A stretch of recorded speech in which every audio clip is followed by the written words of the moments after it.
Hello আমার মিষ্টি বাঙালি বন্ধুরা, আশা করি ভালো আছো, আমিও ভালো আছি।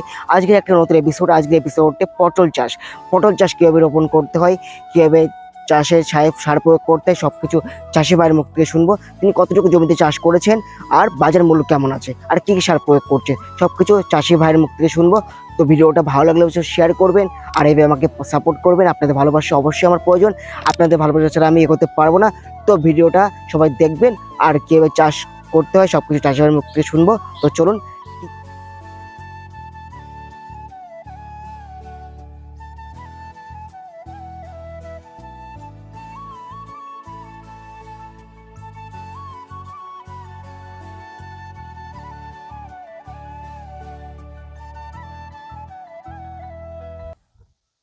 আচ্ছা, আপনার যে পটল চাষ দেখলাম, তা পটল চাষে আপনার এটা কি মাসে রোপণ করতে হয়, যদি আমাদের দর্শক বন্ধুদের একটু বলেন সেটা খুব ভালো হয়। একটু পটল চাষ আমি আলু তুলে চৈত মাসের প্রথম সপ্তাহে লাগিয়েছিলাম।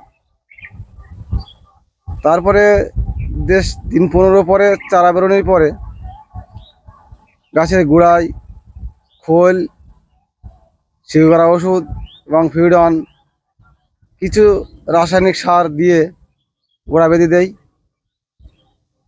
তারপরে গাছ বেশ মাসখানে হলে মাচান দিয়ে দেই। তারপরে 40 দিন 45 দিন হলে গাছে ধরন আসে। আর মোটামুটি সেখান থেকেই ওই 1 কাঠা জমিতে 20 কেজি 30 কেজি করে হচ্ছে। মোটামুটি মাঝে মধ্যে কম হয়, অতিরিক্ত তাপ পড়লে কম হয়, বর্ষা হলে একটা পচা লাগে। আপনার এটা ককাটা জমি আছে?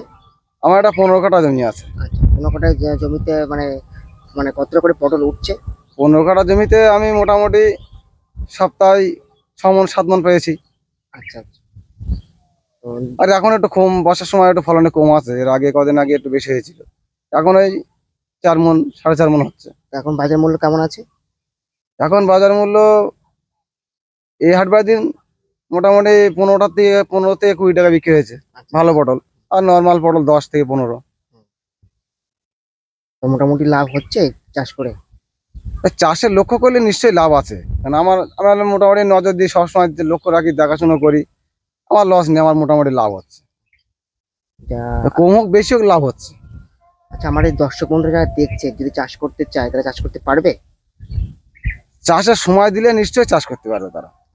চাষের মেন হচ্ছে লক্ষ্য দিলে সবাই চাষ করতে পারবে। লক্ষ্য না দিলে চাষ, একটা গাছ পুঁতে তুললাম, তাকে লক্ষ্য করলাম না, সেভাবে কোনো চাষই হয় না। আচ্ছা, তাহলে দর্শক বন্ধু বুঝতে পারলেন চাষি ভাই কি বললেন।